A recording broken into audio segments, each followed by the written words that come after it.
Tertúlia. Boa tarde a todos. Hoje é dia 26 de janeiro de 2016. É uma terça-feira. O nosso verbete é de número 3.644. Ele tem 5 páginas, 45 logias e 8 máximos. E o tema de hoje a ser debatido é macroassistência organizacional, da especialidade assistenciologia. E ele foi redigido pelo nosso neoverbetógrafo de hoje, professor Leonardo Medeiros, que é nacional, né, brasileiro, natural de Natal, Rio Grande do Norte, e é graduando em administração, voluntário da Conscienciologia desde 2015 e docente da Conscienciologia também desde 2015. A macroassistência organizacional é o conjunto de ações assistenciais promovidas por instituições sem fins lucrativos, a exemplo daquelas não governamentais, conscienciocêntricas ou organismos internacionais humanitários, assistindo milhares de consciências por meio de ações e esforços coletivos com a finalidade de melhorar a condição planetária. E aqui na pensenologia, o holopensene pessoal dá macroassistência nas organizações. O holopensene do ambiente organizacional cosmoético. A manutenção do holopensene organizacional sadio. O holopensene do trabalho em organização humanitária. E aqui na fatologia, a gente chama atenção que a fatologia tem 22 linhas, o que configura o máximo aqui para a sessão, o que mostra aí uma excelência de abordagem, né? Quando passa de 20 linhas, a gente considera que o verbete já está assim, mais enriquecido, né? Tem mais fatuística aí para ser analisado. Então, uma marca de excelência, né? Então, a gente destaca aqui o empreendedorismo cosmoético, as grandes organizações não governamentais, ONGs do bem, as organizações intergovernamentais cosmoéticas, a ajuda humanitária em regiões de conflitos armados ou catástrofes naturais, as assistências ambientalistas e preservacionistas, as petições online em prol do ambiente natural, a divulgação gratuita de material pedagógico via internet, a assistência técnica aos direitos humanos, a assistência pacifista na esfera da política internacional, o esforço da Organização das Nações Unidas, ONU, para a educação, ciência e cultura, UNESCO, para proteger o patrimônio histórico mundial, a comunidade conscienciológica cosmoética internacional, CCCI. E aqui na parafatologia, nós destacamos a assistência aos órgãos internacionais de maxifraternismo pelo Serenão Reurbanizador, a Comunex Impatium, localizado na Europa e assistindo os esforços unificadores da União Europeia, UE. Os cursos de campo e dinâmicas parapsíquicas somando esforços na macroassistência extrafísica. As instituições conscienciocêntricas macroassistindo multidimensionalmente. E aqui no detalhismo, a gente então chama atenção que o detalhismo também tem 24 sessões, configurando aí máximo para a divisão detalhismo, também uma marca de excelência do verbete. E aqui na argumentologia, nós destacamos aqui essa enumeração de 7 itens, são linhas de atividades de auxílio interconsciencial, listadas aí em ordem alfabética para a gente melhor estudar a situação. E na remissiologia, a gente destaca assistência inegóica, desbarbarização da humanidade, macete técnico-administrativo, ranking assistencial, senso universalista. E aqui na frase enfática, a macroassistência organizacional exponencia a capacidade de agrupamento institucional das consins favorecendo o atendimento fraterno às grandes demandas assistenciais planetárias. Aqui na questionologia, você participa de alguma organização macroassistencial? Quais os aprendizados obtidos com a própria disponibilidade assistencial? Boas perguntas. E na bibliografia específica, nós temos aqui 3 fontes. Agora a gente vai aqui na mega-análise, feita pela equipe da Enciclosapiens, que é professora Ana Rocha, Marilene Raganin e Socorro Frazão. Mega empreendimento, macroeconomia, macroauxílio, organismos humanitários. Infraestrutura, filantropismo, internacional, fraternismo, atacadismo. CCCI, FAO, Unicef, Unesco, Maxi-Fraternismo. Administraciofilia, paradireitologia, cosmoeticologia, assistenciologia, altruísmologia.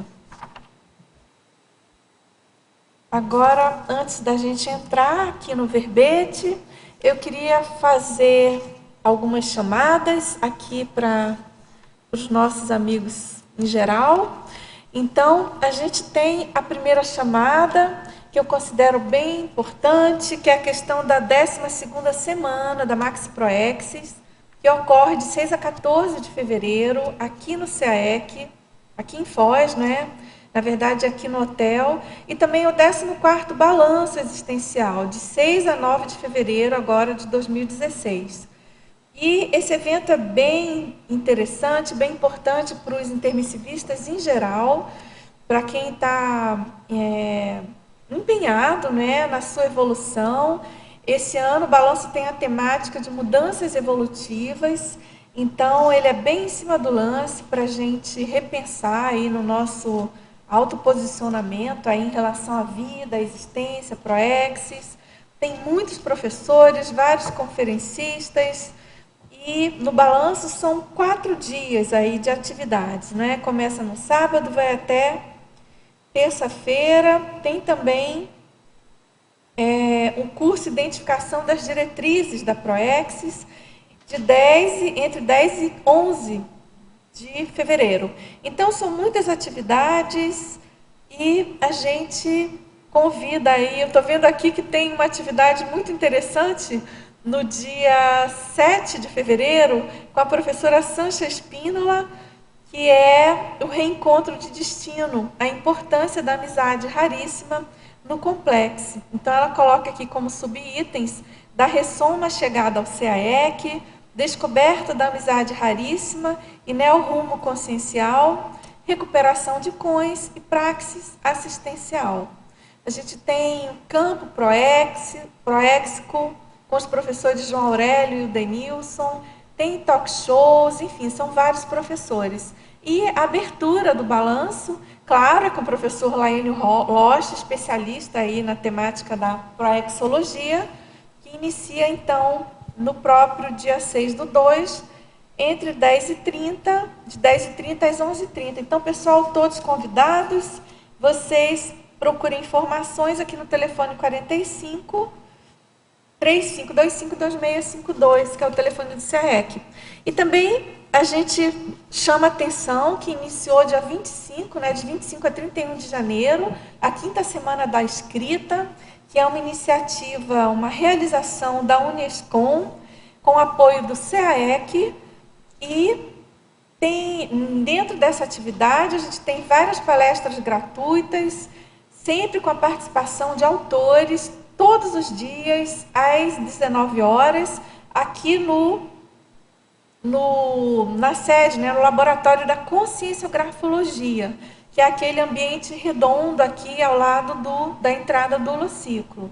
Então, gente, é uma excelente oportunidade para entrar nesse Holopensene. Quem está afim de mergulhar, né, na questão da escrita, ou quer desenvolver, ou quer aprimorar, é sempre muito importante ouvir o depoimento dos nossos autores, né? Quem já teve aí a experiência, quem já tem uma bagagem de escrita. E também, claro, quero convidar vocês para o acoplamentário Escrita Conscienciológica, que ocorre agora, de 29 a 31 de janeiro, integrando aí o fechamento da Semana da Escrita. Esse acoplamentário já ocorreu em outras ocasiões, ano passado, a gente também participou. Então, os EPICONs são professores Hernani Brito, eu mesma, Dulcidal, e o professor Alexandre Ferreira, que é de Portugal. Então, a gente teve já essa experiência no passado, foi bem proveitosa, segundo os alunos, e a nossa avaliação também, né? Então, pessoal, todos convidados, informações aqui na Secretaria do CAEC.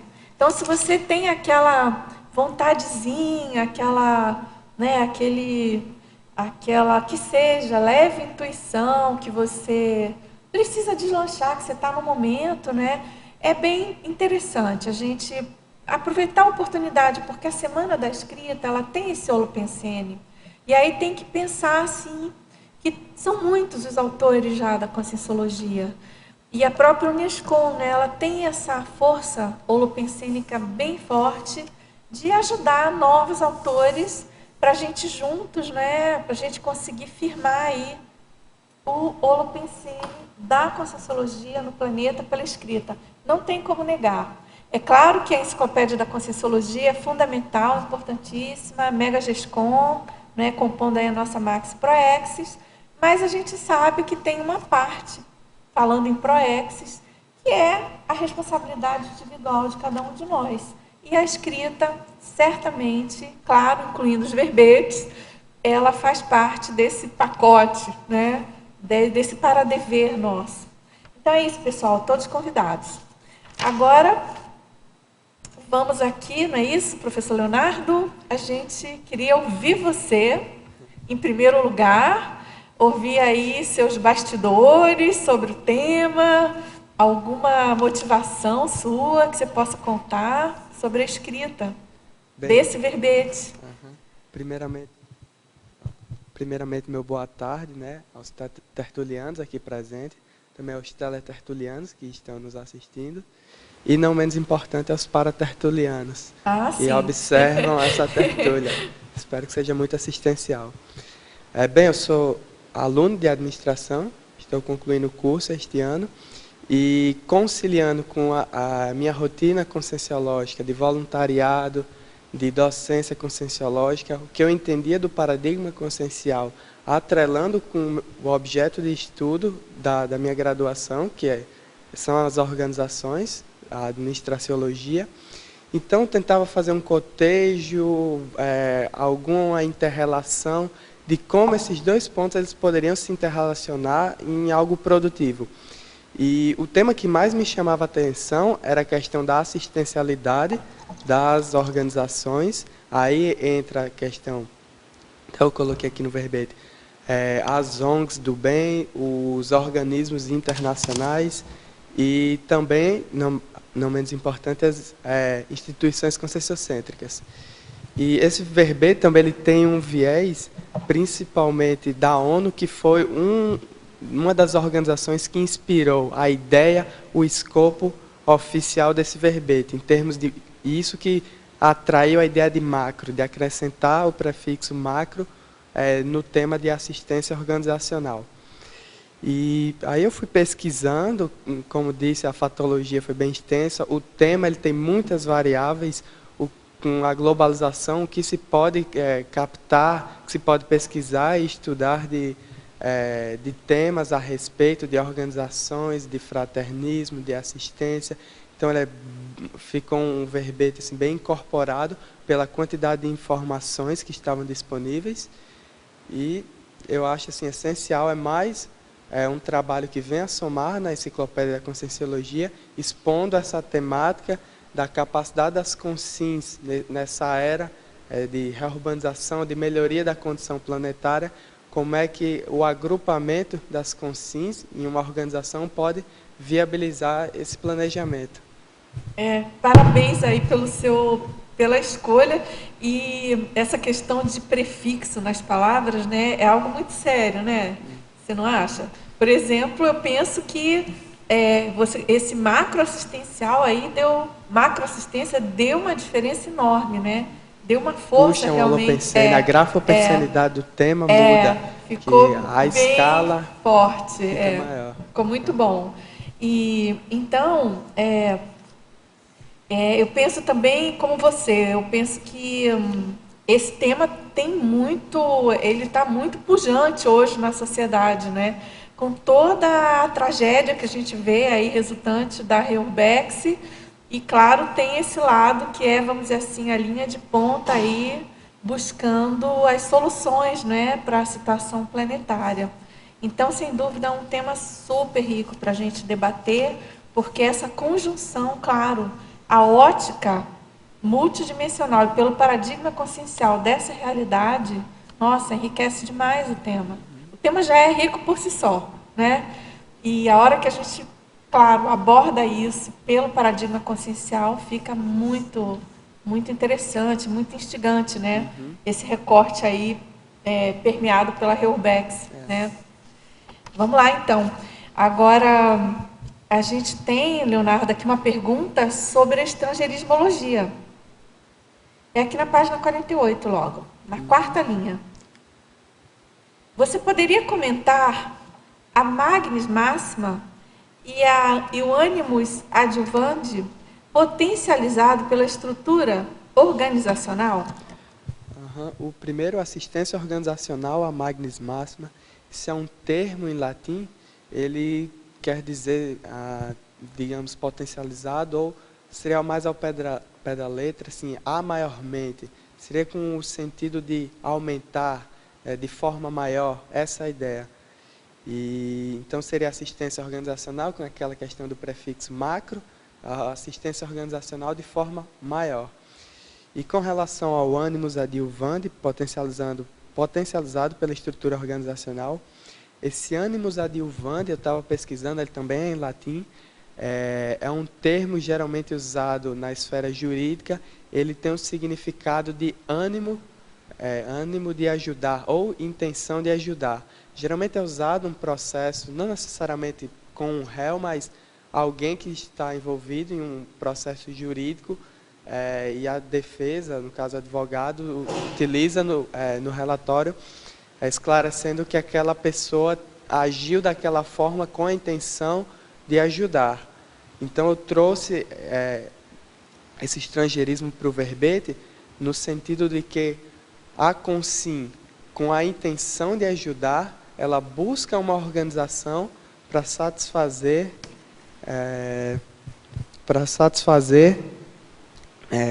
esse anseio de participar de uma assistência, de contribuir com algum projeto, algum empreendimento assistencial.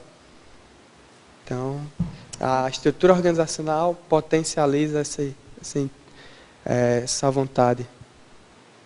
Agora, aqui na parafatologia, na página 49, na segunda linha, você poderia abordar a assistência aos órgãos internacionais de maxifraternismo pelo serenão reurbanizador? Então, esses órgãos internacionais de maxifraternismo seriam a União Europeia, a Comunidade Europeia, a questão da ONU e seus departamentos, tem a questão Unesco, tem a Unicef. Então, todos esses órgãos, se você analisar bem, estão atuando diretamente para o Estado mundial. Então, já imaginou se a Europa não tivesse constituído a Comunidade Europeia e a União Europeia? Como é que seria o padrão atualmente da Europa? Isso aí é uma hipótese. Será que a saída daquele holopensene mais bélico, como é que se dá essa relação?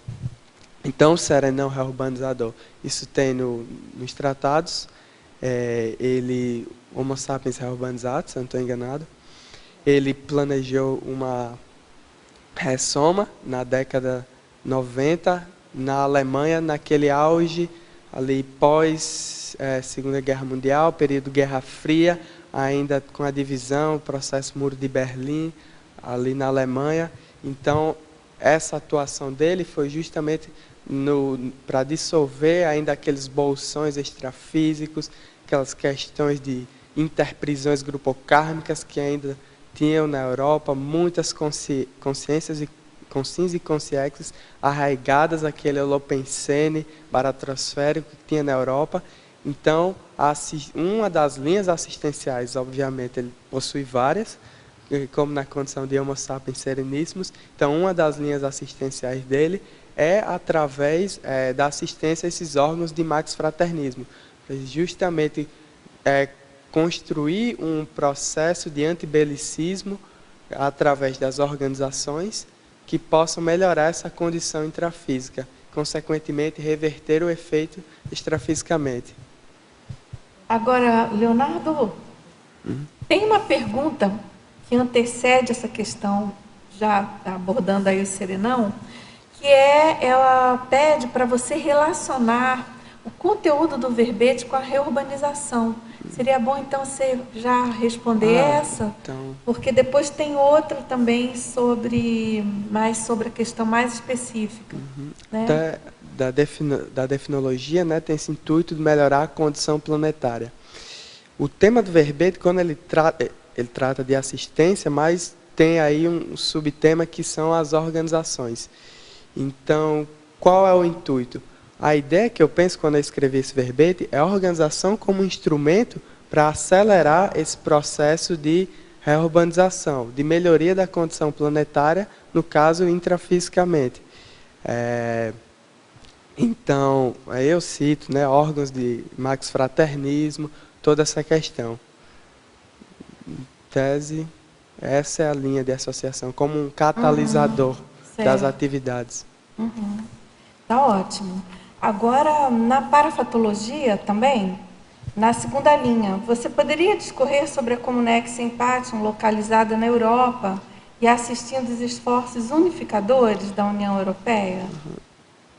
Esse parafato, eu pesquisei ele foi do livro Zéfiro, né? Tem um dos últimos capítulos falando das consciências que tinham mais afinidades com os Zéfiros, e uma delas era a veronesa.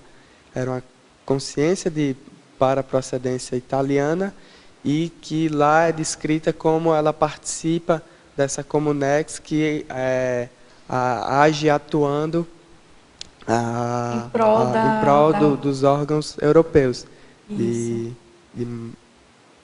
Ela está localizada ali na Europa, assistindo os esforços da União Europeia e Comunidade Europeia, consequentemente. E ela é especialista em paracerebrologia. Se você ficar com dúvida, assim, querer entender mais, acho bom tentar pesquisar no livro Zéfiro, tem uns assuntos a respeito. Isso faz até dá para até correlacionar com o parafato anterior do serenão reurbanizador, que, lógico, está tratando muito de dimensionalidade. Não é apenas o serenão, ele que vai planejar, diretamente fazer. Tem toda uma série de equipes com outras consciências, diferentes níveis evolutivos, compondo uma rede, um sistema de assistência de determinada causa. Então, que eu falei, o serenão reurbanizador, ele atua na assistência desses órgãos internacionais de max fraternismo, mas também há outras consciências e outras comunex que atuam mais diretamente. No caso aqui, a Empatium, como foi relatado, ela atua mais no processo europeu. O processo do reurbanizador seria mais global, relacionando até com a questão da ONU. Ok. Agora, aqui na paradoxologia, você poderia falar, na página 50, você poderia comentar sobre o paradoxo de assistir os outros e não assistir a si mesmo?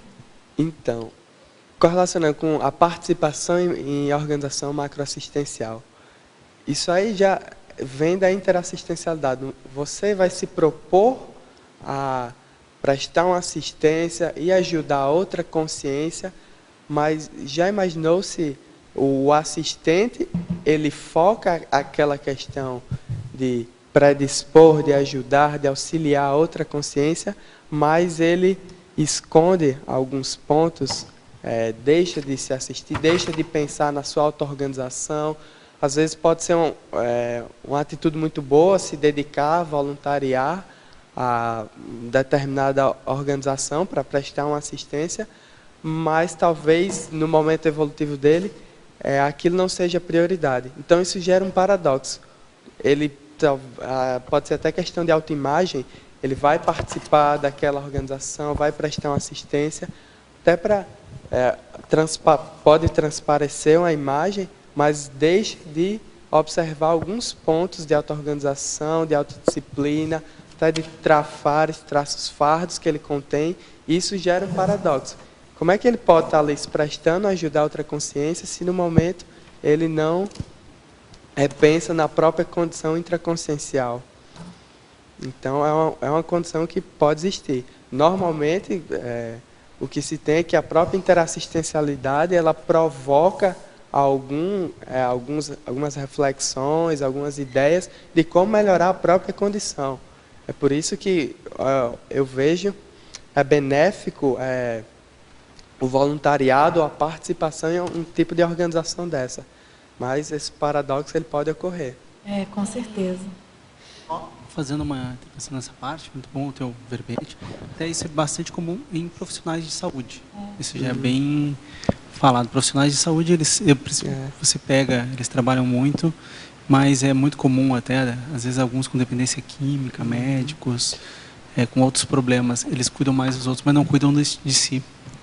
Inclusive esse paradoxo, só contextualizando mais, uma das ideias, elucubrações que eu pensei nele foi principalmente o caso a organização, a instituição Médicos Sem Fronteiras, que às vezes, não estou dizendo todos os casos, mas às vezes uma consciência se predispõe a viajar a outro país, a se predispor, ir lá, fazer aquela assistência bem humanitária e tal, mas às vezes deixa a família em outro país, esquece de alguns problemas. Então é um exemplo de como pode existir esse paradoxo.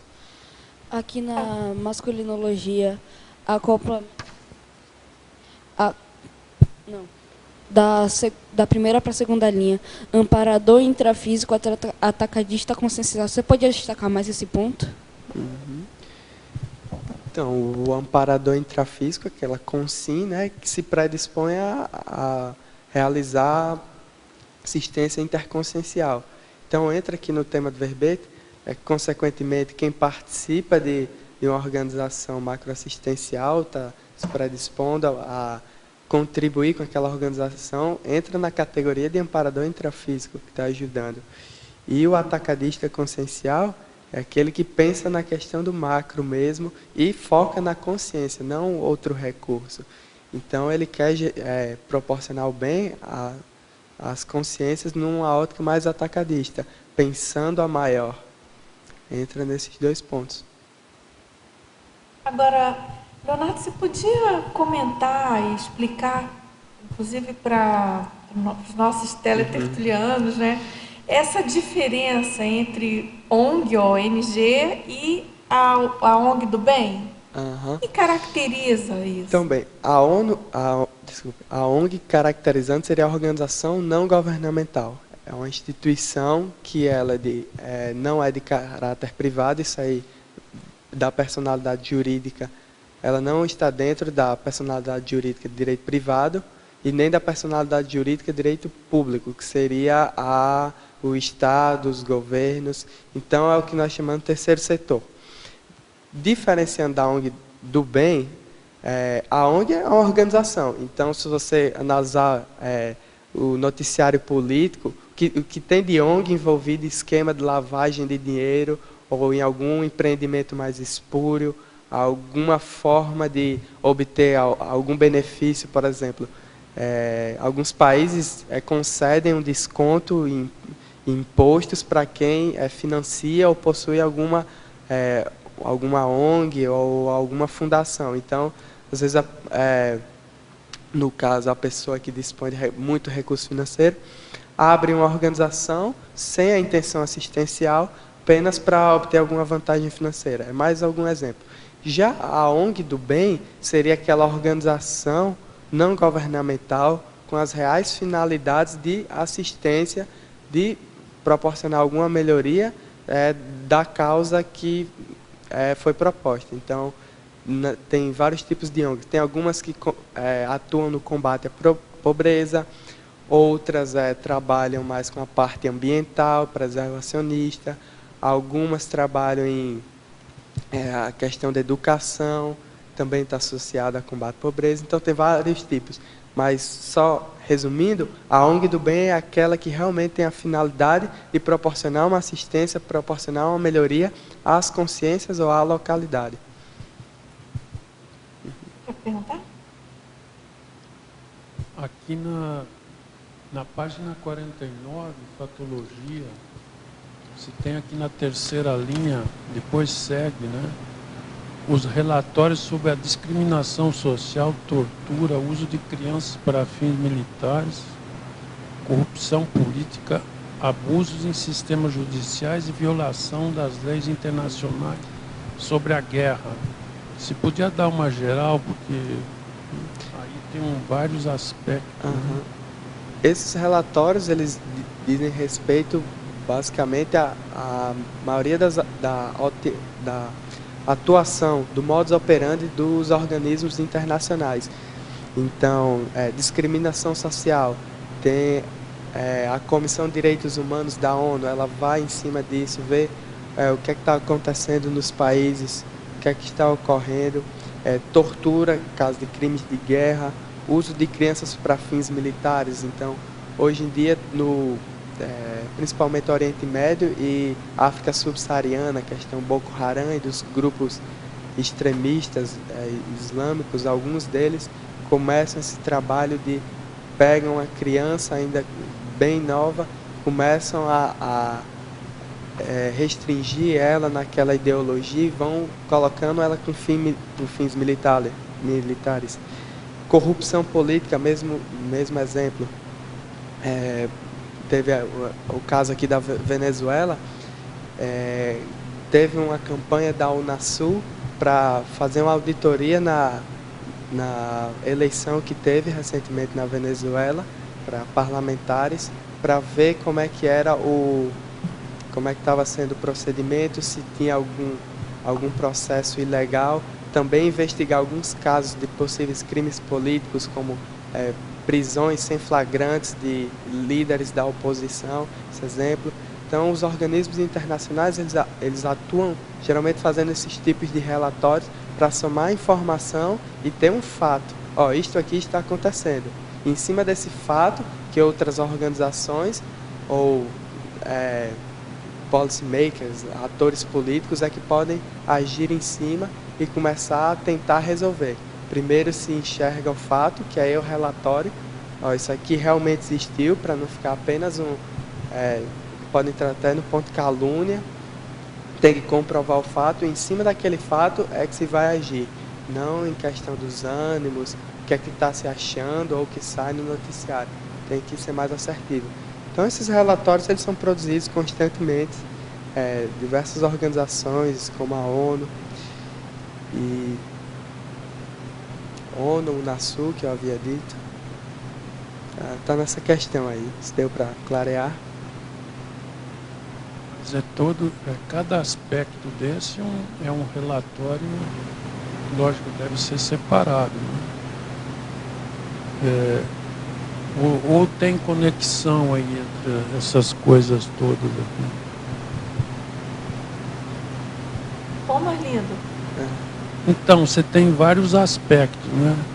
Você está em qual linha, Arlindo? Ainda na mesma pergunta, os relatórios sobre discriminação social é uma coisa, tortura é outra. Tem vários aspectos, corrupção política.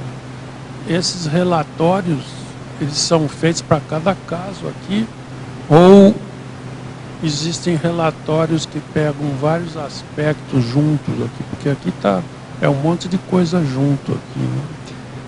Sim. Não sei se entendeu a pergunta. Acho que eu entendi. Se eles são feitos tipo conjuntamente ou são separados. Vai depender do caso, é específico. por exemplo, geralmente organizações que são mais específicas em um tipo desses itens aqui, eu falei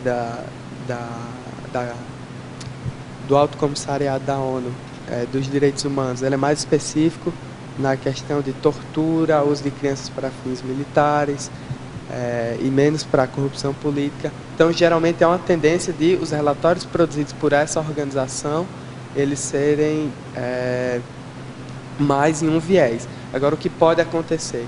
Como todos esses pontos aqui, eles podem permear ao mesmo tempo em um país em crise, por exemplo, se eu for citar a Síria agora, a Síria passa problema de corrupção política, uso militar, então está um caos o contexto político. Então, no momento que você vai fazer um relatório sobre a Síria, todos esses pontos, logicamente, eles vão ser permeados.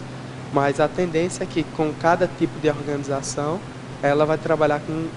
a tendência é trabalhar com um ponto desses relatórios.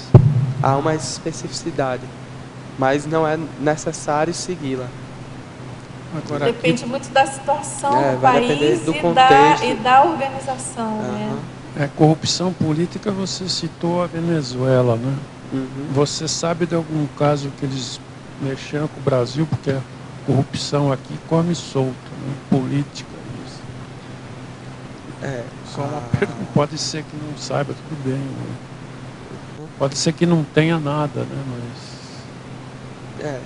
até que eu pesquisei assim, de relatório pelo Brasil, os únicos, na verdade não foram nem relatórios, foram notas de acompanhamento da situação política.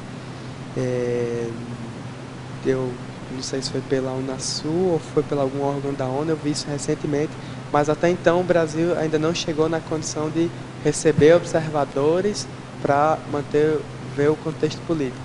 Até então, o que se analisa do quadro brasileiro, aos olhos internacionais, principalmente jornais, noticiários internacionais, relatam que o processo democrático jurídico está transcorrendo de forma bem. Então, houveram várias investigações, o STF está cheio de processos, então, até então, aos olhos internacionais, aqui está ocorrendo bem.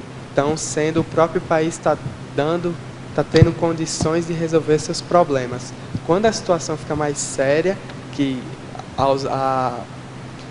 digamos, o grupo internacional, a ONU, os outros países começam a desconfiar da capacidade daquele país de se reorganizar, aí sim é que vão se mandar observadores. Por exemplo, acho que saiu a notícia ontem, mais recentemente, o Conselho de Segurança das Nações Unidas, teve agora, aprovou a emissão de observadores para a Colômbia para auditar e analisar o processo de paz entre a Farc e o governo colombiano. Então, isso é um ponto que digamos, a política internacional desconfia se realmente a Colômbia, por ela mesma, tem condições de chegar à paz com as Farc. Hoje o processo está bem melhor, mas mesmo assim é bom verificar. Então, esses observadores eles são escolhidos, a maioria trabalha em organismos internacionais ou ONGs, eles são escolhidos por quem já participou, por experiência ou pelos trabalhos, assim, o know-how deles. Então, eles são escolhidos e são enviados para relatar o processo. O prazo acho que foi de 6 meses a 1 ano, geralmente é isso. Quando acaba esse prazo, aí se faz um relatório. Por exemplo, então no caso aqui seria um relatório mais de questão militar, né, entre as Farc e o governo colombiano. Então é mais um exemplo. Obrigado.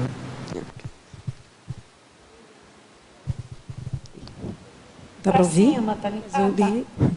Custou um pouquinho. Aqui na página 49, no detalhismo, no efeitologia, tu podia comentar os efeitos imediatos da ação macroassistencial? Então, pegar um exemplo, já que eu estava falando da questão de países, né, acho bem interessante. Então, geralmente tem um panorama de crise e várias organizações macroassistenciais começam a atuar. Então, esses seriam os efeitos imediatos. Por exemplo, se está uma questão, por exemplo, crise de fome, comumente em alguns países africanos. houve recentemente a questão da Etiópia, Sudão do Sul, tem bastante. Então, quando essas organizações elas chegam, trazem alimentos, supondo esse caso, chegam atuando naquela localidade, começam a surgir os efeitos imediatos, aqueles urgentes. Após essa assistência, é que alguns efeitos vão se desenrolar. Então, por exemplo, no momento, até outro caso é bem interessante, a questão quando iniciou-se a missão brasileira de paz no Haiti. O Haiti estava em guerra civil, as forças de paz chegaram lá, comandadas pela missão brasileira, e começaram a dissolver e coibir as gangues que estavam dispersas na capital. Então, isso, digamos, foi um efeito imediato. O efeito imediato que surgiu em seguida começou, ainda que em escala baixa, algumas escolas começaram a funcionar, alguma esfera administrativa começou. Então, é aquela ideia de ter uma ação emergencial, e se depois dela começa a surgir alguns benefícios e vai crescendo. Então, esse seria o exemplo dos efeitos imediatos e imediatos da ação macroassistencial.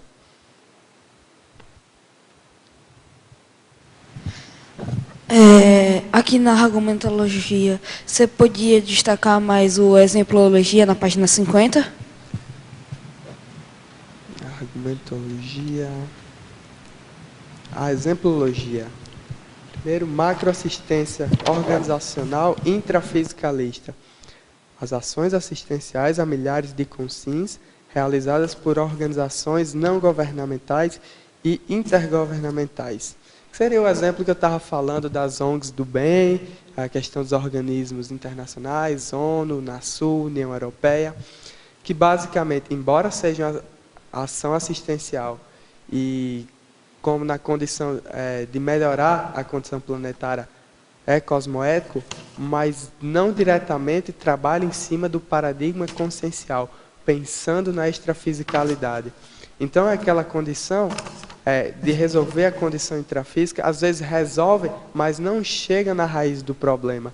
Então, isso às vezes é recorrente em algum país, tem várias guerras civis em cadeia, vem uma missão das Nações Unidas para tentar resolver aquele problema, ele até melhora, mas não volta.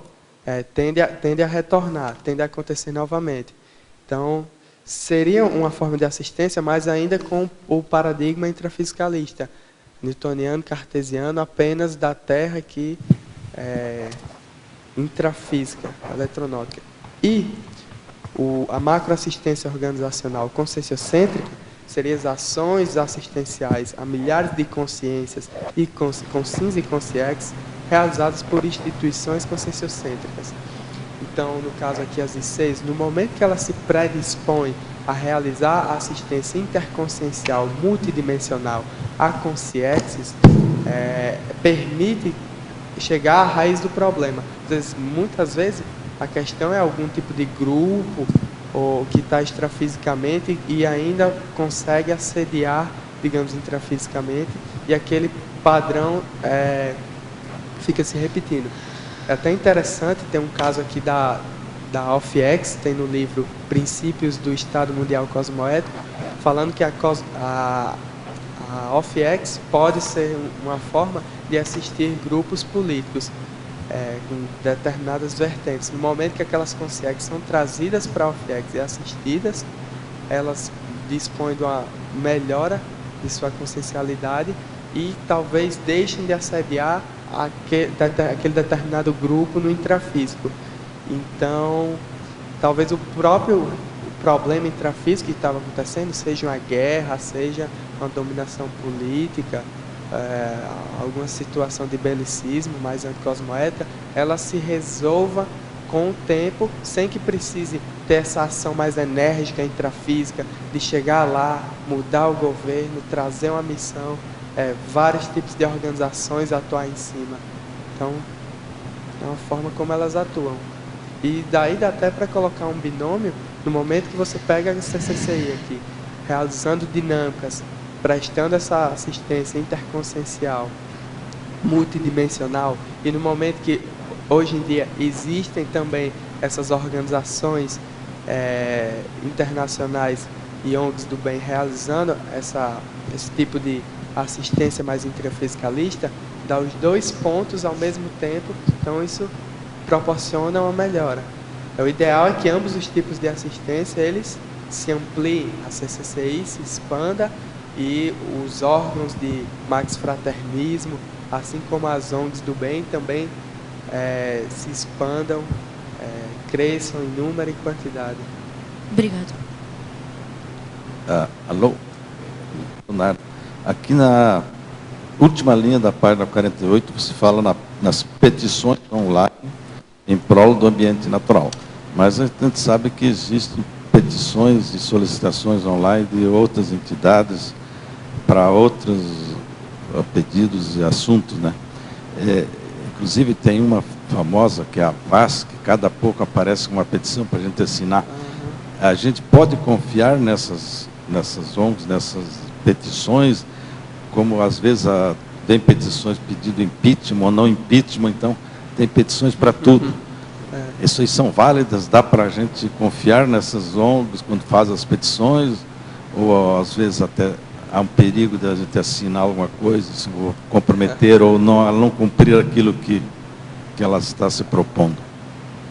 Então, que eu coloquei em prol do meio ambiente, porque eu achei que foi um caso que chamava mais atenção, inclusive essas petições, elas começaram mais por causa do meio ambiente, depois popularizaram, também a questão politização dos meios virtuais, então se propagaram e hoje em dia, bem como você disse, tem a VAS que trabalha nessa área realizando as petições.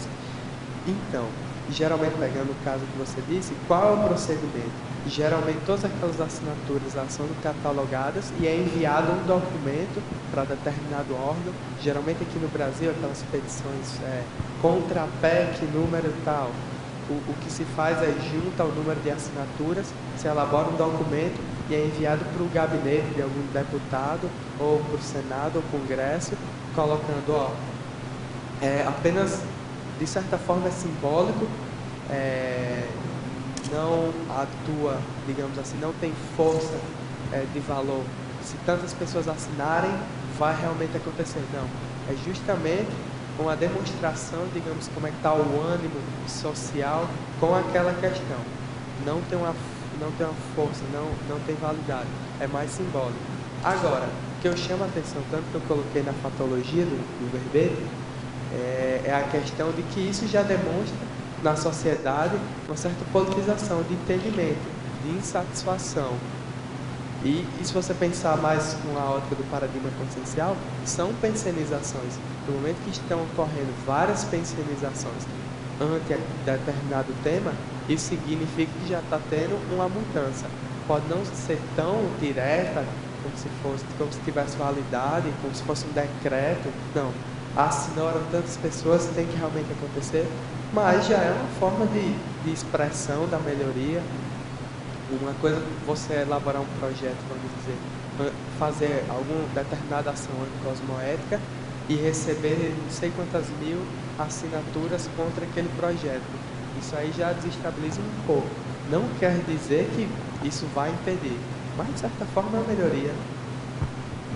É uma esperança, né? É uma esperança. A pressão social ajuda muito, né, em alguns casos. Aproveitando, poderia explicar aqui para nós, ou detalhar mais o ciclologia, aquele ciclo PDCA, O ciclo na PDCA. qualificação das atividades organizacionais macroassistenciais. O PDCA são as iniciais de Plan, Do, Check e Act. Seria planejar, fazer, checar e agir, que dentro das ciências administrativas é considerado como a ação essencial, ou ciclo essencial para um gestor agir. Significa toda atitude que você tem que tomar uma decisão, você primeiro planeja, você faz, depois você vai checar os resultados daquela ação e em cima disso você vai agir. Quando você agir, você vai novamente checar, vai fazer, vai checar o resultado daquela ação e vai agir de novo em cima. Então fica um ciclo constante de atuação dentro da organização, sempre para melhorar. Então, trazendo, isso seria um ciclo, mas também é uma postura do gestor organizacional. Então, no momento que os gestores da organização eles estão exercendo esse ciclo, estão pensando bem como é que é a tomada de decisão dentro da organização, estão pensando no que é que isso aí é reflexão, entra na mental somática, vocês estão pensando o que é que essa ação vai proporcionar, como é que eu deveria fazer isso, checam os resultados de determinada ação e pretendem corrigir isso dentro de uma organização macroassistencial, todos os colaboradores realizando, o coletivo ele vai impulsionar a atividade daquela organização. Então, isso soma o efeito macroassistencial. Léo, parabéns pelo verbete. Eu chamei até Léo, né, Leonardo? Mas tudo bem. Conheço desde que pequeno, né? Natal. Mas tudo bem. Então, eu queria lembrar também uma variável que eu acho que é bacana, que as instituições conscienciocêntricas, como organizações, também podem participar em assistências na SOCIM normal, vamos dizer assim, sem ser tanto em relação a palestras e a cursos envolvendo a conscienciologia, como a gente pensa dentro de um CEEC, de um campus. Por exemplo, a APEX ela já ministrou palestras e oficinas dentro de colégios para falar sobre questão de projeto de vida para crianças e pais, já participou dentro de universidades também, e provavelmente tem outros projetos que eu desconheço, né, que vai a conscienciologia em direção à SOCIM, que eu acho que é bacana levantar, né, porque é uma coisa que a gente pensa, não, conscienciologia, curso, dinâmica e tal, mas a gente também participa com a SOCIM. A Cosmoetos também, que eu estou lembrando aqui de outras ICs, também tem atividades totalmente fora da CCCI. Eu acho que essa é um gancho interessante que você levantou, né? Que permeia também o verbete, claro, essa questão da ponte que existe que é necessária ser feita entre os conscienciólogos, a CCCI e a sociedade em geral, né? Dezembro de 2015, lá na Intercamp, teve o Laboratório Grupal de Serenologia, que tem o caso da Serenona Rosa dos Ventos, ali pela região do Rio Grande do Norte. Então, a proposta desse laboratório é uma excursão, sai de Natal e vai para o interior do estado, tentar rastrear o holopensene da Serenona, e a nossa técnica utilizada foi rastrear as ações assistenciais que mais sobressaem. Então, teve um caso lá de um professor que ele utilizava lixo eletrônico, saiu até na rede, saiu até na televisão o caso dele. Ele utilizava lixo eletrônico, pegava os alunos do ensino médio e ensinava a fazer equipamentos assistenciais. Então, ele fez uma cadeira de rodas com joystick, uma cadeira de rodas elétrica, automática, com lixo eletrônico. E a Intercampo foi lá, a gente doou uma série de livros, a gente coletou livros que falam de física, de empreendedorismo, tem uma seção de faça você mesmo. Nós fomos lá conhecer o trabalho, falamos que era de uma instituição conscienciocêntrica, que trabalhava com conscienciologia, mas não esclarecemos mais, nem falamos do paradigma consciencial, só fomos lá para ajudar. Então, bem lembrado isso, Sabrina, é uma forma de como as instituições conscienciocêntricas, elas fazem essa ponte com a SOCIM. Eu lembrei, Sabrina, está dando para ouvir? Eu lembrei do projeto do IPC que teve há algum tempo, que era de educação no Paraguai, eu esqueci o nome, era um projeto importante também, interessante. Eu cheguei aí a um evento aqui na fronteira em Cidade do Leste. Eu também não lembro o nome, mas eu me lembro que a Malo, assistência é alguma coisa de fronteiras, né? Interessante também, que era abordagem com professores de lá, né? Não necessariamente falando de conscienciologia em si, né? Mas era abordagem, vamos dizer assim, do paradigma consciencial naquela comunidade, né? E se eu não estou enganada, teve até alguns anos atrás que alguns voluntários da conscienciologia foram como consultores a algumas organizações aqui em Foz falar sobre as suas visões, né? Por exemplo, projeto de vida, não sei qual outras pessoas foram. Eu sei que na Apex a gente chegou a falar, né? Que eu estava voluntariando na Apex, e eu lembro que teve alguma conversa sobre isso. Então, o intercâmbio, né? Com O Cienciologia pessoal Social. que estava mexendo com a terceira idade também fez isso. Isso. Teve algumas palestras sobre gerontologia, enfim. São várias iniciativas, eu penso que no Brasil todo e até fora, né? Então é importante que esse tema, ele faz essa aproximação, né? Que é a convergência aqui da macroassistência, né? Agora, Leonardo, eu queria que você, aproveitando aqui a questão do tema em si, que você comentasse para a gente a questão da faculdade de administração e a abordagem desse tema, a sua chegada nele. Como é que foi? É mais pela Conscienciologia ou as faculdades de administração, ou a sua, enfim, elas estão mais abertas a esse tipo de abordagem das ONGs, do terceiro setor? Como é que está se processando hoje? Eu acredito a escrita em si do verbete, pelo menos no meu caso, ela se deu mais, assim, o que eu havia de conhecimento pelo paradigma consciencial, mas tem uma inter-relação também com a situação atual. Sou estudante de administração da Universidade Federal do Rio Grande do Norte, e lá o que dava para perceber, já havia uma certa criticidade, pelo menos dos alunos, dos meus colegas, e um certo abertismo com relação às ONGs, o terceiro setor, com as questões ainda dentro da ótica do mercado, da questão da responsabilidade social, dos princípios da sustentabilidade, essa coisa mais social de fazer o empreendedorismo não simplesmente com a obtenção de lucros, mas fazer algo que tenha valor na sociedade, mesmo que de uma forma assim, não é o que eu tenho empatia, mas é o que vai vingar no futuro. Também tem essa lógica. Então, dentro, intraacademicamente, já havia um certo abertismo, reflexão, pelo menos nos intervalos, eu com meus colegas, a gente sempre costuma a refletir a situação política do país, situação mundial, a pensar como é que vai ser as organizações do futuro. Então, juntando esse clima que havia, pelo menos na minha turma, porque a minha turma se sobressaía, até os professores comentavam que atualmente dos períodos era que estava mais à frente, mais engajada nas disciplinas.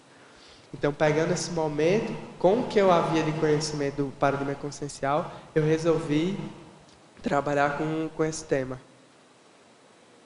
É bem interessante, expande bastante, né? E eu fico bem feliz de ouvir essa abordagem de uma pessoa assim da sua idade, né? Porque, em geral, a abordagem da administração, ela é muito, vamos dizer assim, mais fechada, restrita, né? Voltada para a empresa em si, para o lucro, para o capitalismo selvagem. Então, é bacana ouvir esse tipo de abordagem, né? Agora, tem alguém aí? Você quer perguntar? Vamos lá. No nono verbete dos 15 que tem, se você tiver estudado, claro, você podia destacar... Fala um pouco mais alto para a gente em função da chuva. Você podia destacar o macete técnico-administrativo, se você estiver estudado, claro. Na remissiologia? Então, o macete técnico administrativo é um verbete, ele fala justamente dessa forma mais otimizada. Não precisa você, digamos assim, ter que fazer de forma mais restritiva, o processo seguir. Não, você, dentro da sua realidade organizacional, você encaixa alguma forma mais otimizada de gerenciar uma técnica ou algum ponto administrativo dentro da organização. Então, isso entra também no verbete como uma facilidade de, digamos, viabilizar a assistência dessas organizações. Então, no momento que elas começam a utilizar de macetes de forma mais inteligente, mais eficiente, de operacionalizar os métodos organizacionais, isso facilita com que a assistência seja prestada de uma maneira melhor e até a maior número de consciências. Por isso entra na remissiologia. Alô, parabéns pelo verbete. Eu queria saber se você pode dar a sua opinião ou falar sobre essa relação que existe entre o terceiro setor e as ONGs do bem com as 13 famílias mais ricas que têm um poder no mundo. Você tem alguma informação? Exatamente com as 13 famílias agora não tenho, mas vamos pegar riqueza em geral, pessoas ricas. Eu havia aqui comentado, até principalmente acho que nos Estados Unidos, tem a cultura do filantropismo, né? Geralmente as famílias mais ricas, até que de uma forma, pode-se até dizer egóica, não dá para oferir exatamente, elas destinam uma ínfima parte da sua riqueza para prestar uma assistência, colocar uma organização, uma fundação, que de certa forma é uma assistência, só que se você analisar o potencial, digamos, toda a riqueza que aquela família lá tinha, fica uma capacidade ociosa. Então, por exemplo, pode destinar, sei lá, milhões de quantidade de dinheiro para uma causa, sendo que aquela família tinha a possibilidade de realizar muito mais. Então, não fica algo, digamos assim, altruísta, aquela questão da assistência inegóica, de realmente se jogar, se dispor à assistência. Entra nessa questão. Tem até um livro, eu coloquei na Rendiceologia, acho que dá para... É uma casuística, que o nome é Leaving Microsoft to Change the World, significa saindo da Microsoft para mudar o mundo. É a história de um executivo de alto escalão, ele participava, era gerente de operações... O John Woods. Ele era gerente de alto... Era da Ásia e Pacífico, aquela região China, Austrália, Índia. Ele controlava as operações da Microsoft por ali. E um certo dia, ele era aventureiro, né? Gostava de fazer trekking, esse tipo de esporte. Ele foi para o Nepal. E aí, chegando no Nepal, ele teve a, entre aspas, coincidência, né? De entrar em uma escola lá. E ele sempre foi um cara culto, desde a infância, a família educava ele, dava livros, incentivava o hábito da leitura. Então ele entrou na escola e pediu para ver a biblioteca. E o rapaz apontou para a sala e quando ele foi lá, todas as prateleiras estavam vazias. E aí ele se espantou, poxa, mas isso aqui é a biblioteca, cadê os livros? Até que o rapaz foi a um armário que havia ao lado, estava trancado, ele abriu e mostrou os livros que estavam dentro. E aí o John Woods se espantou. Por que os livros estão aí trancados? Eles não deveriam estar na biblioteca, nas prateleiras? E então o rapaz lá, ele explicou que aqueles livros eram os poucos que a escola tinha e eram muito raros. No Nepal é muito difícil achar um livro. Então, se deixasse na prateleira, poderia ser que alguma criança pegasse, rasgasse ou manchasse e aquilo ia prejudicar. E aí ele ficou sensibilizado com aquela situação e quando ele retornou, acho que ele morava em Sydney, era americano, mas morava em Sydney, ele começou a fazer uma campanha, 2 livros para o Nepal. E ele começou a arrecadar. E ele achava que ia arrecadar pouquíssimos livros, uns 300, alguma coisa, só que ele recebeu mais de 1000, assim, um número bem grande. E aí tem aqui na foto, tem esse iaque com, não sei se dá para ver agora, um iaque com uma sacola, isso cheio de livros, ele foi assim para aquela escola entregar.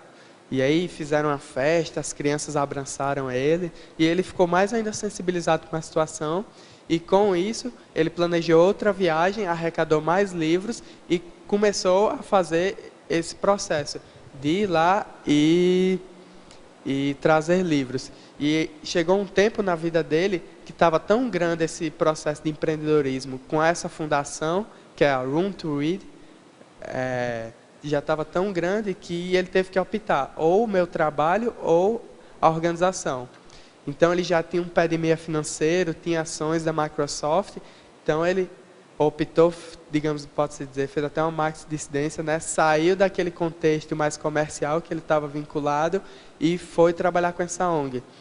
E é interessante também no caso, uma das linhas de assistência dessa instituição é principalmente voltada a mulheres, porque tem outra casuística ali na Ásia, principalmente no Nepal, que acontecia o seguinte: a família, geralmente agricultores ou construtores civis, né, pedreiros, questão mais humilde, não tem muitos recursos financeiros e não tem condições de pagar estudos, pagar boas condições de vida para todos os filhos. Então, o que acontece?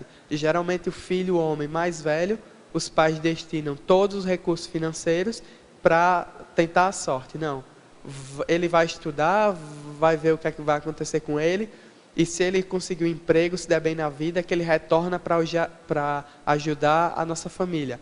Então, as mulheres eram de cara desprivilegiadas. E o que acontecia? As escolas ficavam repletas de homens e as mulheres ficavam em casa. Então, depois ele começou com o trabalho de construção de bibliotecas dentro Nepal, depois foi para a Índia, questões Vietnã. E depois ele começou com as salas de aula e havia uma política, tipo, exclusividade para mulheres.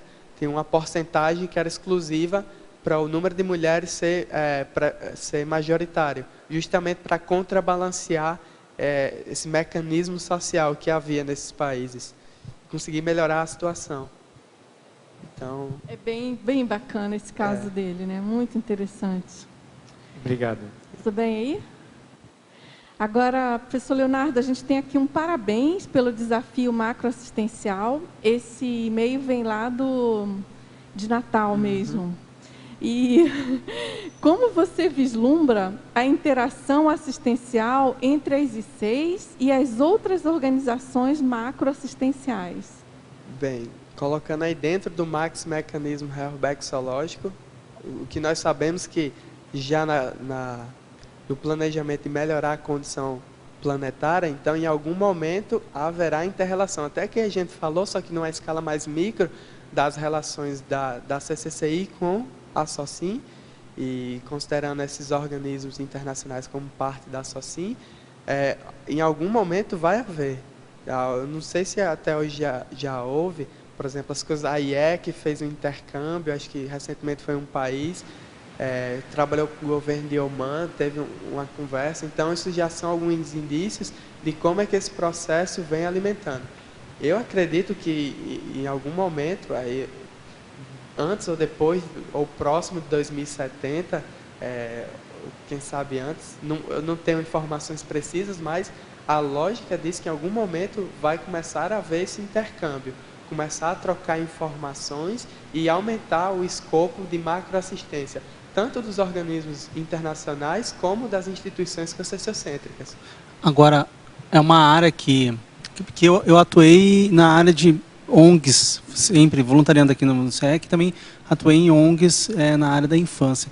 E o principal, que era a própria dificultadora que a gente comentava nas instituições, o que diferencia muito assim na Conscienciologia, não é só fora o paradigma.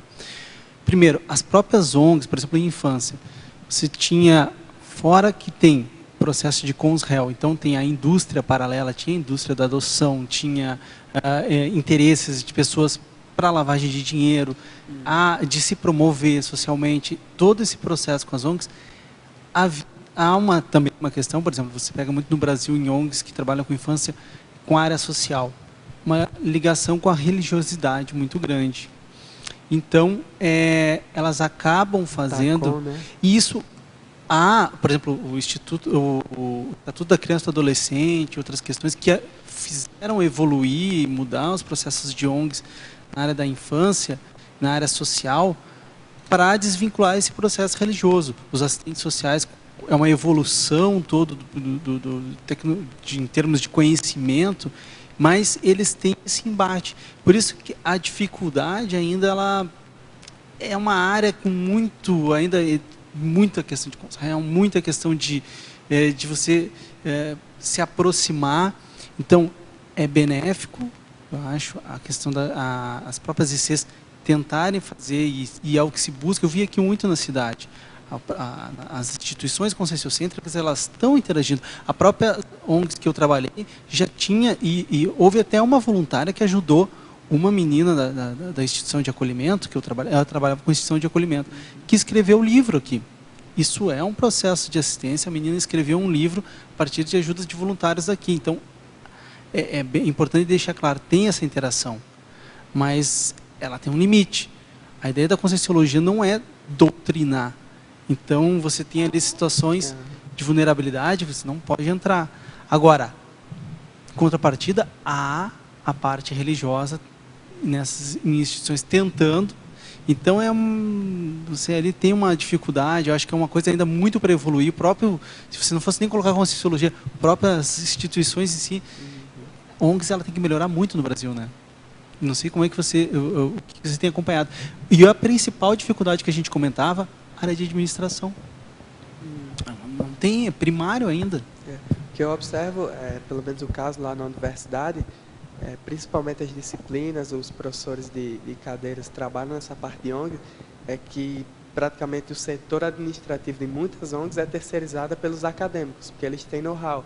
Então, às vezes, pessoal que começa uma empreitada ainda muito humilde, com aquela visão um pouco mais restringida, e não consegue lidar bem com o funcionamento da instituição. Tem até um caso, o meu professor relatava muito, que às vezes os colaboradores de uma cooperativa, ele tem um caso no interior lá do Rio Grande do Norte, que os colaboradores eles pensavam que o presidente era o dono. Quem fosse o presidente ia ser o dono.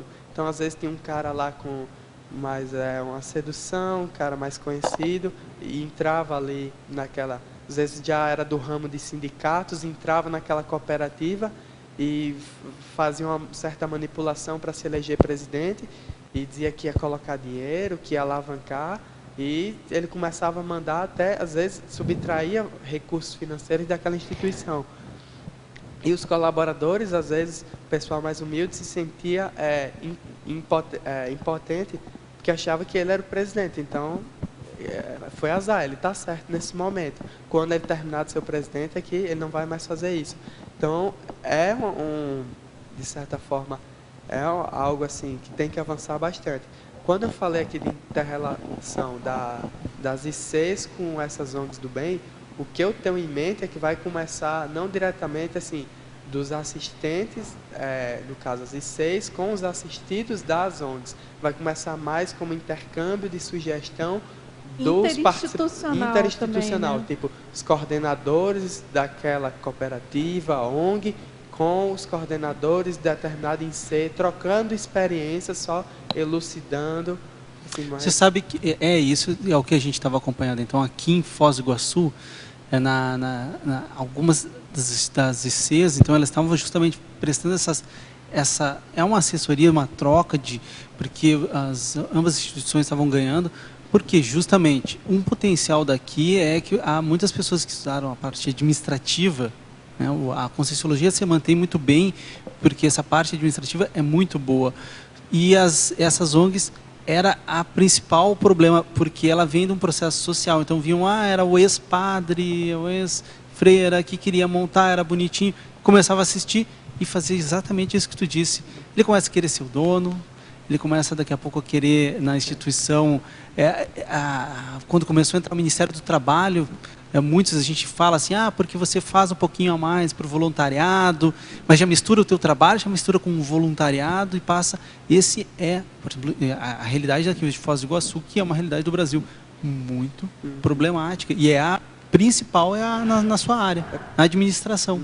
É por isso até eu coloquei aqui no verbete, tem vários pontos, tem a questão do marketing, do PDCA, porque geralmente essas ONGs macroassistenciais, claro, dá até para colocar pelo tipo de atividade, deve ter um amparo de função, alguma proposição extrafísica para fomentar essa atividade. Mas geralmente elas vingam, essas instituições conseguem ascender melhor, porque já tem um escopo de administração. Por exemplo, a Room to Read, do John Woods, que eu acabei de falar, ela recentemente comemorou a 10.000ª criança que entrou em uma sala de aula. E o John Woods, assim, ele saiu do mercado, então essa questão de administração, como é que abrir outra filial, questão de captação de recursos, ele utilizava uns conceitos de marketing, por exemplo, ele não pedia doação, ele vendia produtos, por exemplo, tantos livros custavam $250, uma biblioteca inteira era $1.000 e tantos. Um ano de estudos para uma criança custava 100 e alguma coisa $. Então você não doava, você comprava.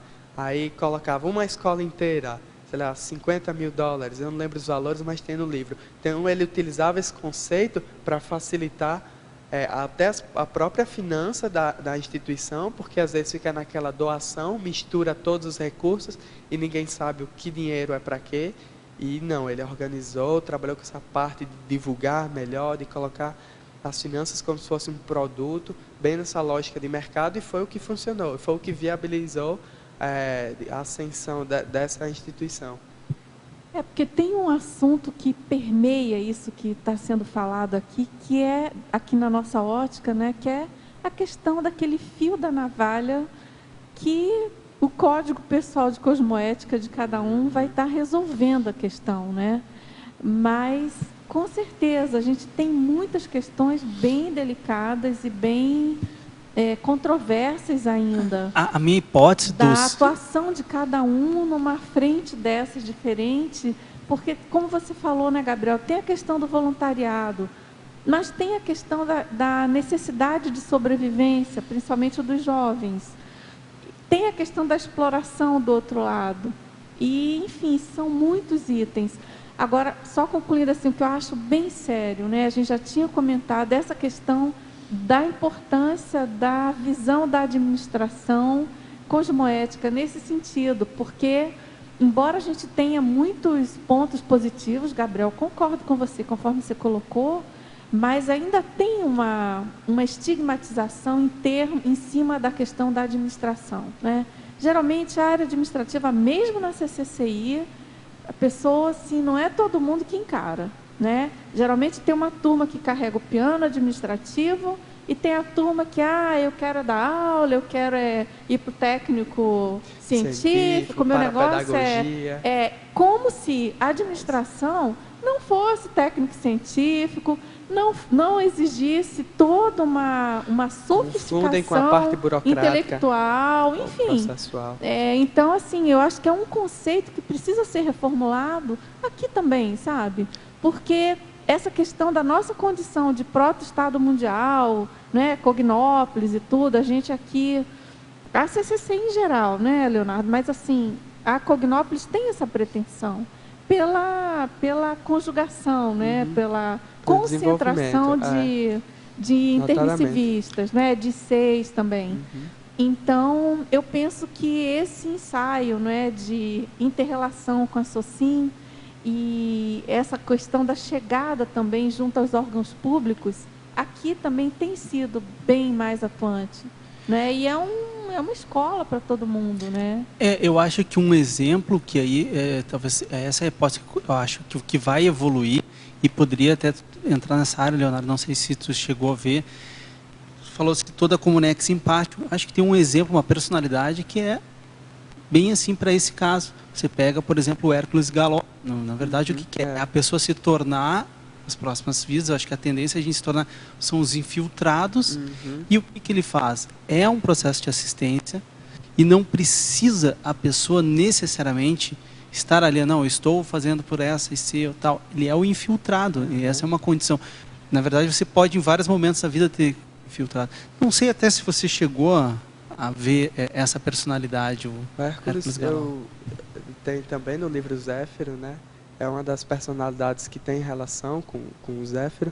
E tinha lá, eu lembro, a questão do empreendedorismo, estava bastante, que a cidade era no sul, né, que ele participava e ajudou com fábricas, assim, ajudou a melhorar a condição. Também não dá para menosprezar a questão do empreendedorismo com empresas mesmo, que isso pode mudar a condição de uma cidade, de uma sociedade totalmente. Às vezes tem uma pequena cidade do interior ali, ilhada, sem oportunidade de vidas, vai algum empresário, ele coloca uma fábrica ou um determinado tipo de comércio lá e começa a movimentar a vida e de conceder mais qualidade e oportunidade socioeconômica para os moradores. Isso é uma assistência.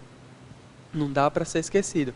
Mas a questão aqui enfática do verbete é um pouco passando isso, mais aquela, mais de senso, digamos, colocando assim, o empreendedor, o gestor, ele não há mais aquela necessidade econômico-financeira com a instituição, ele tem um trabalho dele, tem as finanças dele, e ele quer usar a organização diretamente, a questão é essa, direto para assistência, e não que de uma forma indireta, mesmo que seja assistencial. Então, é mais direcionado. E também, eu queria tocar até nesse ponto, questão da macroassistência organizacional, como um ponto de reciclagem para aquelas consciências que atuaram em algum contexto mais exploratório, mais humano, com alguma organização. Por exemplo, século XIX, vou citar um caso, um empresário britânico que tinha fábrica com crianças, com mulheres gestantes, aquele contexto, 20 horas de trabalho diário, assim, um contexto bem barra, e agora ele tem a oportunidade de se reciclar. Aí é um aspecto bom da globalização, que é a facilidade em disseminar a causa e espalhar ela pelo globo. Então ele tem a possibilidade até de trabalhar, sei lá, com a remoção de crianças que estavam em condição de semi-escravidão, com crianças na educação. Então tem esse viés reciclogênico quando a gente começa a trabalhar com a serexologia, analisando a personalidade do gestor de uma instituição macroassistencial. É evolutivo. É isso mesmo. Ok, você quer perguntar? Ok, parabéns pelo verbete, professor Leonardo. Na discussão anterior que a gente estava, né, colocando da inter-relação, aí eu acho que cabe bem um pouco que também a Consim, né, nós, Consim, que estamos no nosso trabalho conscienciocêntrico e também no nosso trabalho intrafísico, e muitas vezes em ONGs, né, por exemplo, eu trabalho numa ONG há muito tempo, e acho que cabe um pouco essa questão, né, que aí eu queria que Leonardo acrescentasse, porque assim, as suas posturas individuais no seu trabalho também fazem essa relação de reverberação de uma ação mais organizacional, de uma ação mais cosmoética, né? Então, o seu exemplarismo, e acho que cabe um pouco, aí você pode ampliar um pouco, Leonardo, a cultura do 1 é pouco, 2 é bom e 3 é melhor ainda, aplicado ao número de consins assistida, né? Porque é tão contraponto quanto 1 é pouco, 2 é bom e 3 é demais, né? Mas eu acho que aí foi muito bem colocado, você podia ampliar um pouco essa condição mesmo, do que uma pessoa, 2 pessoas, né, podem fazer a diferença, né, no seu ambiente aí assistencial, quer estejam numa organização não governamental, quer estejam, né, em qualquer ambiente aí. Essa cultura, ela tem o intuito de não acomodar, buscar sempre o foco, a atuar, buscando a assistência da organização aumentar. Então, se der para assistir 7 bilhões de pessoas nesse planeta, vai assistir. Se der para assistir todas, vai. Se sobrar, ainda der para assistir a 7 bilhões e ainda para a população, vai indo. Onde tiver, enquanto tiver capacidade assistencial, vai seguindo. E sempre buscando, aí entra até na cultura organizacional, quando começa essa atuação de melhorar os esforços, melhorar a assistência, essa cultura de 1 é pouco, 2 é bom e 3 é melhor ainda, se incorpora na cultura organizacional, aí consegue deslanchar as atividades da organização. Isso aí só tem a somar. A síntese do verbete, sempre assistir mais. Agora, na tecnologia, na página 49, segunda linha, você poderia comentar as técnicas de divulgação da causa? Então, às vezes a pessoa tem, o empreendedor, né, vai colocar a instituição e às vezes ele tem que divulgar a causa para receber mais holofotes, até questão de investimento. Então, se a gente observar, às vezes assistindo TV em casa, é perceptível. Médicos Sem Fronteiras, WWF, Greenpeace, essas organizações que já estão no nível mais avançado, já têm uma estrutura organizacional mais avançada, elas já dispõem de recurso e técnica para promover sua causa de uma forma mais eficiente, colocando, divulgando na televisão, divulgando o Greenpeace. Às vezes eles faziam aqueles flash mobs. Teve um que eu lembro, na praia de Copacabana, do nada chegava um monte de pessoas com as camisas verdes e formavam imagem ali na areia, e de repente de um prédio caía uma lona com greenpeace.org, o website. Então, é uma forma diferente de você chamar a atenção para a sua causa, você atrair os olhares. Porque se você, no caso da gestão, se ela se acomodar e achar, não, como é assistencial, vão aparecer, digamos assim, investimentos, vão aparecer olhares. Talvez isso crie uma situação de acomodação.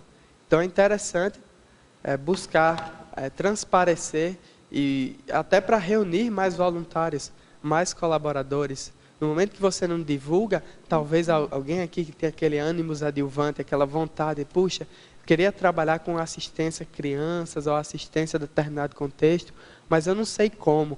E ela se sente, e a pessoa pode se sentir assim, não, criar uma empresa e empreender talvez é demais para a condição dela. E ela fica em casa gostando, pensando naquele tema, mas não consegue agir. No momento que ela consegue acessar a informação de que há uma determinada instituição que trabalha com aquilo e está recrutando, está precisando de voluntários, é mais fácil acessar e ir lá.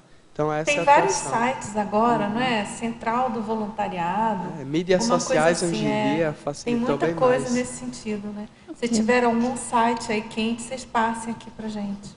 Porque a gente sabe que tem pessoas que às vezes têm certa dificuldade nessa linha aí do que você está colocando, de né? encontrar de encontrar o ambiente. Ela tem a vontade, mas fica ali meio perdida, né? Tem Posso um perguntar? site, eu não lembro qual que é, não lembro mesmo, que você responde o questionário e ele te diz, voluntário em tal área. Eu não lembro, não sei se o Leonardo lembra, sabe qual que é esse site. Eu sei que tem um. Quem me falou sobre ele foi a Milena Mascarenhas. Depois a gente vai pegar esse nome para divulgar aqui, que eu acho bem, bem importante isso. Você quer perguntar? Vamos lá? Na página 48, estrangeirismologia, você podia destacar na terceira linha os 3 passos de peace building, peacekeeping, peacemaking? Então, são os conceitos de paz da diplomacia preventiva.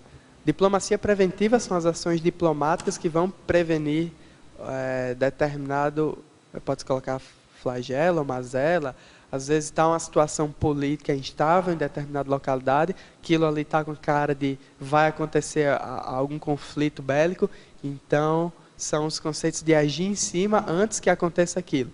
Então, o peace building tem a ideia de construção da paz, o peacekeeping seria a manutenção da paz e o peacemaking seria fazer a paz. Então, o peace building, ele, digamos assim, fica uma junção de peacemaking e peacekeeping, porque o peacemaking seria a ação mais imediata, aquela no momento está fazendo. O peacekeeping seria após uma ação iniciada, fazer a manutenção daquela ação e continuar com a paz. Que é bem difícil, né? Que é onde às vezes é bem mais difícil. A questão da efetividade. Você às vezes vai atuar em uma localidade e você passa 6 meses ou 1 ano lá fazendo um trabalho, planejamento. Às vezes você sair naquele momento, a situação vai voltar. Até pior às vezes. Então, geralmente o termo que mais se fala é peace building, porque ele já compreende fazer e a questão de construir, de ir ampliando, de ir trabalhando com a manutenção da paz naquela localidade até uma situação de autossuficiência. Está relacionado a isso a minha pergunta. Alô? Pois não? Está relacionado a isso a minha pergunta. Já formulei 2 perguntas e já foram respondidas, mas só para... aqui, quando você põe na argumentologia, a macroassistência organizacional intrafiscalista, as ações assistenciais a milhares de consins, aí no caso, você fala das não governamentais, mas eu queria frisar as intergovernamentais, que seriam essas que a cultura já é diferente de outros governos, né? São paralelos. Aí relacionado ao efeito dessa implantação do programa de melhoria organizacional, se ele incorpora na cultura local ou não, mas você estava falando exatamente sobre isso, né? Agora, se esse efeito da implantação do programa de melhoria organizacional, ele incorpora na cultura local. Então, esse efeito está mais adstrito à questão intra-organizacional, mas ele também atua. Tem até uma correlação, por exemplo, a maioria dos diplomatas, eles dispõem de curso ou economia, ou relações internacionais, direitos.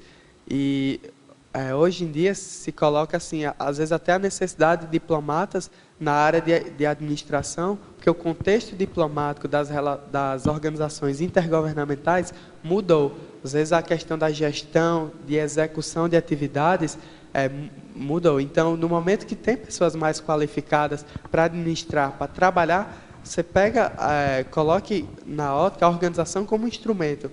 No momento que você tem alguém mais qualificado, mais habituado a trabalhar com aquele instrumento, a utilização dele vai ser melhor. Consequentemente, o efeito e a atuação naquela localidade com aquele instrumento vai ser melhorado. Então, mais ou menos a ideia das organizações intergovernamentais com o efeito das melhorias organizacionais. Tudo bem? Eu achei o site aqui, fui pesquisar no Facebook, na internet e achei. É o Think and Love. Pense e ame, em inglês, né, .com.br. E ele junta ONGs, empresas e pessoas que querem ajudar, não sabem o quê. E aí ele explica todas as áreas, faz um questionário e te diz, o seu viés é mais político, é mais direitos humanos. Repete pra gente. É thinkandlove.com.br, tá? Muito bom. Pensar e amar e amo em inglês, né? .com.br. Muito bom, obrigada. Agora, aqui na mitologia, na página 50, poderia falar do mito do superadministrador? Então, esse mito do superadministrador eu conheci lendo alguns pontos a respeito de estratégia organizacional, e era um livro falando sobre estratégia em organizações, bem naquela parte de mercado, de corporações, e falava desse mito que diz o seguinte, que não existe um superadministrador. Tipo, alguém... o princípio desse mito é o seguinte, que não há, digamos, problema organizacional insolucionável. Existe colaborador ineficiente. Como se chegasse um gestor perfeito, se existisse um gestor que desse conta daquele trabalho, ele poderia solucionar. E isso vem a ser um mito, porque na verdade o trabalho em organização ele é coletivo. Não fica depender, se aparecer alguém com estas qualidades de trabalho, nossos problemas vão ser resolvidos. Pode até melhorar, mas não vai resolver os problemas. E fica até um ponto, algo messiânico. No momento que aquela pessoa aparecer, que os problemas aqui da organização vão ser resolvidos. Até no ponto de vista governamental, às vezes algumas pessoas acham que é isso. Não, no momento que votarem um presidente certo, os problemas do país vão ser resolvidos. Na verdade, a base começa com você. Você participa dessa organização, então comece a ser proativo para não depender de outra pessoa. O trabalho é coletivo. Então, essa questão de superadministrador, aquele que vai resolver todos os problemas, não existe. Fica uma mitologia. Coisa de ditador, né? Você quer perguntar? Oi? Eu queria perguntar aqui na página 50, na trinomiologia, está o trinómio gestão bélica, gestão capitalista, gestão assistencial. Até que ponto é que não é mais um crescendo ou é um trinómio? Como é que tu vês o trinómio nesta questão, neste contexto? Então, ele ficou como um trinômio na questão de que, por exemplo, vamos pegar o primeiro item, que é a gestão bélica. Ficaria como um crescendo, por exemplo, se você pegar a gestão bélica do tempo romano e colocar a gestão bélica hoje em dia, tem a aeronáutica, a marinha, esse ponto de vista. Então, esse ponto ele ficou como um trinômio, embora ele tenha, mais ou menos, parece um crescendo com relação à gestão. Mas o que eu quis trabalhar aqui, porque dentro da escola da administração, o que se tem que o início, de forma mais científica, trabalhada, da gestão, começou pelo belicismo na questão do militarismo. É a origem da ciência administrativa. Até o clássico, né, de Sun Tzu, A Arte da Guerra, colocado isso, até hoje é um best-seller. Algumas pessoas acham que vão melhorar sua condição de vida lendo aquele livro. Eu não concordo muito, mas toda leitura tem algo a acrescentar, algo a somar, então tudo bem. Mas essa ideia, a escola administrativa, digamos, surgiu, a ciência da administração surgiu, os primórdios, durante o início do belicismo, formação de exércitos. Então, se vocês pensarem antigamente, muito antigamente, antes da Era Comum, o conceito de Estado e Exército era quase o mesmo. Não existia Estado sem Exército. Era uma coisa única. Quem detinha um exército detinha uma região, então detinha um Estado. Era a mesma coisa. E com o passar do tempo, aí se iniciou mais no século XV, com o processo do mercantilismo, é que veio a questão do capitalismo, mais de recursos financeiros, e não de vinculação ideológica, de você ter um domínio de certa região, de certas pessoas, por uma questão de nobreza ou de status. Não, passou a ser mais uma relação com posses, com bens, principalmente terras, e veio essa questão. E em seguida, isso aí eu coloquei os 3 pontos, os 3 tipos de gestão que ainda existem hoje em dia. E por último vem a gestão assistencial, que é a gestão trabalhada nesse verbete.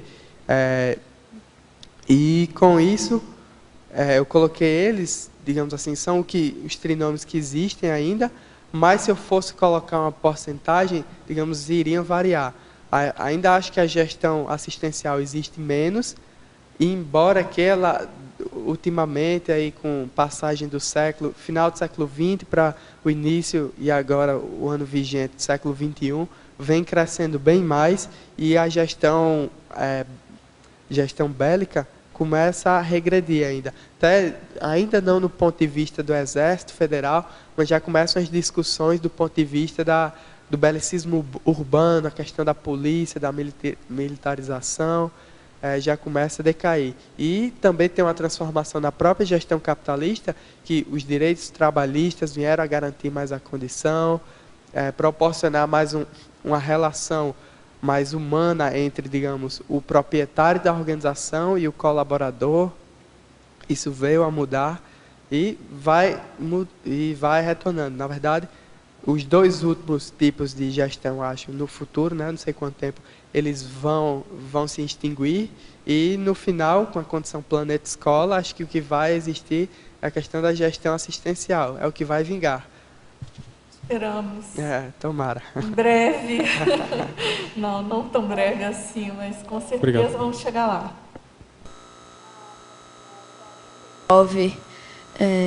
Em teriologia, você poderia destacar teriologia?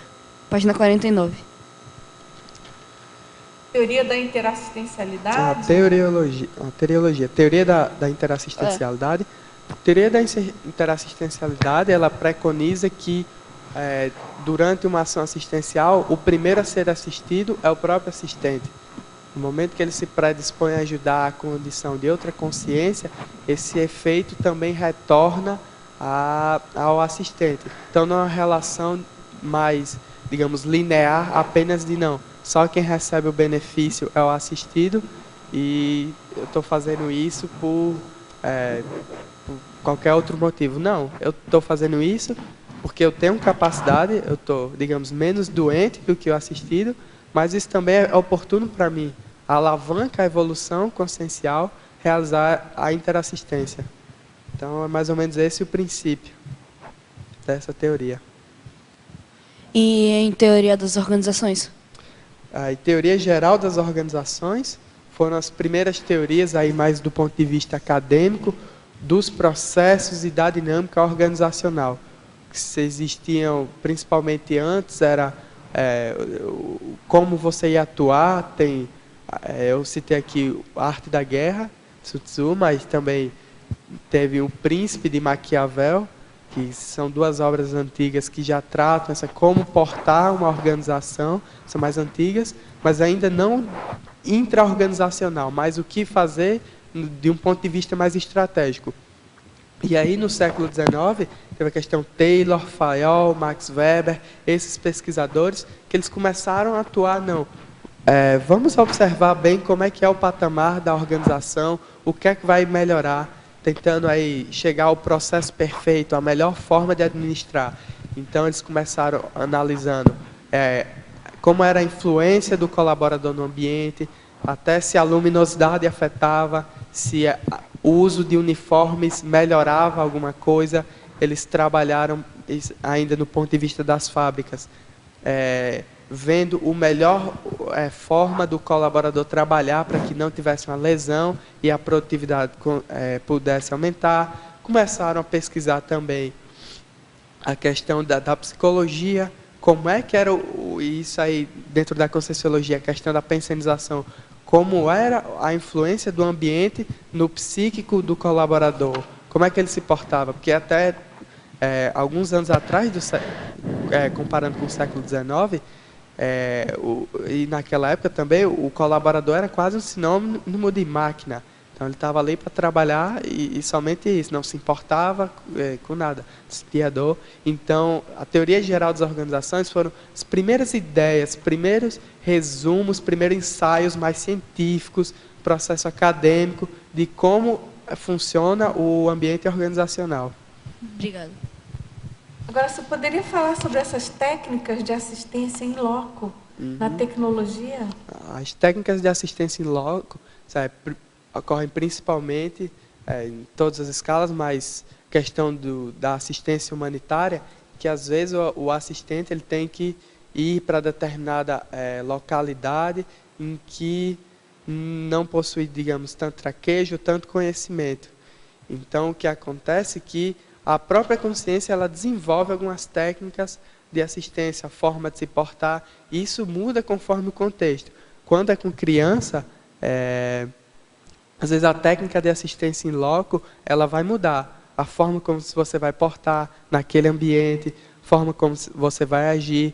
Às vezes é um trabalho mais de mediação, mais com os policymakers, você vai conversar com alguém da esfera governamental daquele país, fazer um diálogo. A forma como você vai se portar em loco, a forma como você vai trabalhar assistência naquele local é diferente. A questão do in loco está relacionada com fora do ambiente organizacional, no local onde realmente há a assistência.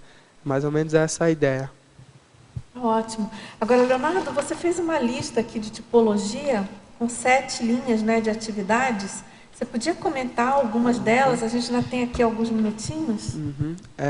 Durante a pesquisa do verbete, eu comecei a perceber, interessante, digamos, o tipo das formas, das linhas assistenciais dessas organizações. Então, eu elenquei aqui 7, por exemplo, assistência aos direitos humanos, que é mais naquela parte a guerra, a questão de conflitos armados, de tortura. Tem também a questão ecológica, que é do Greenpeace, não está diretamente relacionada a consciências, consciências do nosso nível de pré-série não vulgar, mas a preservação do meio ambiente, aí, dos animais, da fauna e da flora, elas trazem um benefício à nossa sociedade. Tem aí a questão homeostase energética do nosso planeta. Então, é uma linha também assistencial. Tem a questão humanitária, que é catástrofes naturais, quando ocorrem enchentes. Tem países não tem estrutura governamental suficiente para sair de uma crise. Então, por exemplo, ocorre um furacão no Sudeste Asiático. Às vezes tem que vir ajuda internacional, porque senão aquela comunidade vai ficar flagelada por vários anos. Então, aí até fazendo um contraponto àquele efeito mediato e imediato da assistência macroassistencial, se não houver essa assistência humanitária, pode acontecer, digamos, um flagelamento imediato da passagem da catástrofe natural e um flagelamento imediato, que são as ações que vão decorrer durante o tempo se não houver aquela assistência. E vai e vem a questão médica, Tem os Médicos Sem Fronteiras, que vão em vários países prestar assistência. Teve agora recentemente a questão da epidemia do Ebola, e tem agora a epidemia do Zika vírus e chikungunya. Então, as organizações que trabalham com essa assistência médica estão tomando atitudes, indo em países, indo nas comunidades mais carentes, trabalhar com essa assistência. Também tem a pedagógica, aí, exemplo, tem a Wikipédia, o Room to Read, que eu citei, que trabalha com esse fomento à cognição, questão de ideias, de educação. Tem a socioeconômica, que vem aí do combate à pobreza, aquela questão de fomentar o microempreendedorismo, tem a questão do microcrédito, formar cooperativas para aquelas pessoas começarem a trabalhar e sair daquela situação.